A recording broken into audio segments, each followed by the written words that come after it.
In the world of underworld of motorcycle clubs, one name stands out: the Hells Angels. These infamous riders have been revving their engines on the highway to hell for decades, leaving a trail of chaos and rebellion in their wake.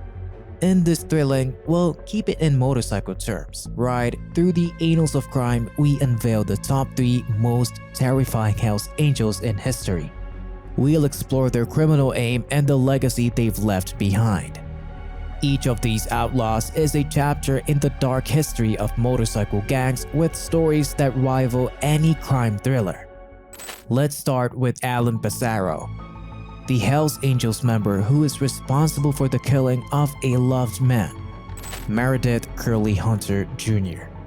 In the turbulent era of the late 1960s, the music world was set to experience one of its most events, the Altamont Free Concert.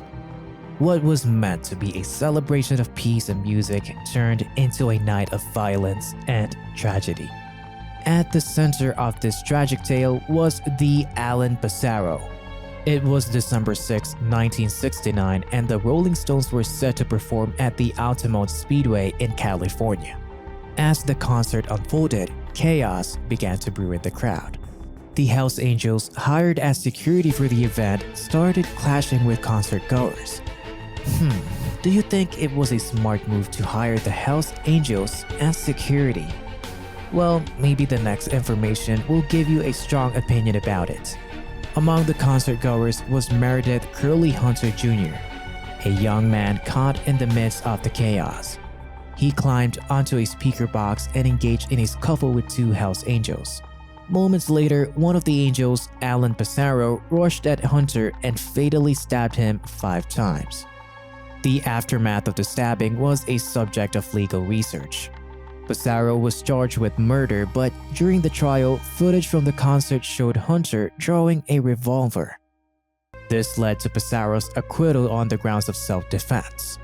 But is it self-defense if when you stab someone 5 times? Well, the judges thought so.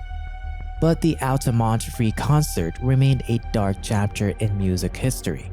Forever linked with the tragic death of Meredith Curly Hunter Jr., Alan Bisaro's role in that fateful night, whether self-defense or not, is a haunting reminder of the chaos and violence that marred the spirit of the era. Let's talk about Jinx, also known as Michel Ganist.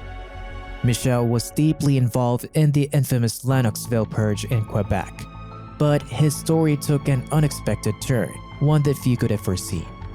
Michel Jinx Ganist was once part of the Hells Angels. He was part of a world of violence, crime, and chaos. He played a role in the Lennoxville Purge, a gruesome event where 5 members of the gang's label chapter were brutally murdered. The gang's grip on Quebec seemed unshakable.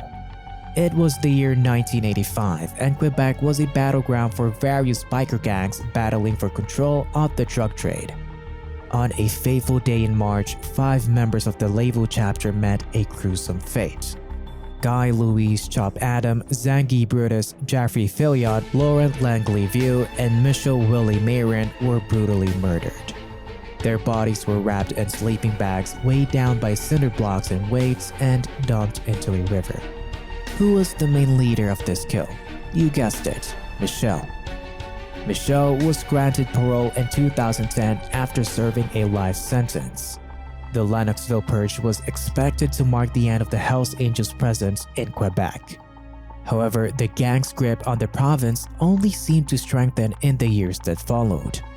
The violence, drug trade, and criminal activities continued, leaving a trail of destruction in their wake.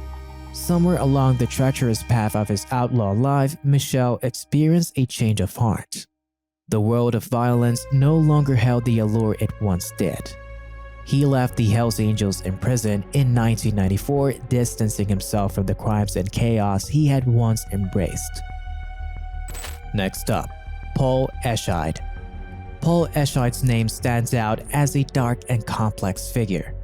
Eide's life journey took him from brotherhood to fugitive, making headlines for his criminal exploits. Eide's path took a dark turn as he became deeply involved in criminal activities of the Hells Angels. He was implicated in various crimes, including drug trafficking, violence, and murder. These illegal activities earned him notoriety within the gang and the attention of law enforcement. One of the most infamous incidents linked to Eide is the murder of Cynthia Garcia.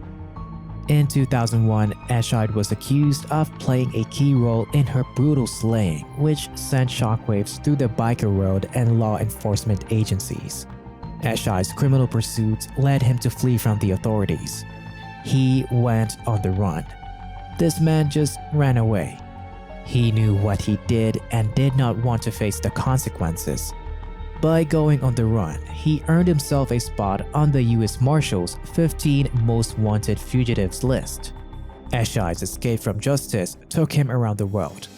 Sightings of him were reported in various countries from Mexico to Canada. In 2011, Eide's life on the run came to an end when he was captured in Buenos Aires, Argentina. He was later extradited to the United States, where he faced multiple charges, including the murder of Cynthia Garcia. In the end, the story of Paul Eide is one of a man who left a trail of crime, intrigue, and international pursuit, only to find himself facing the consequences of his actions. This was our top 3 most terrifying Hells Angels. Of course, there are many more Hells Angels to come. Let us know about which Hells Angels you want to hear more. Remember to like, share, and subscribe to our channel if you enjoyed this video. Also, hit the bell notifications for future uploads as we got a lot of exciting stuff coming your way.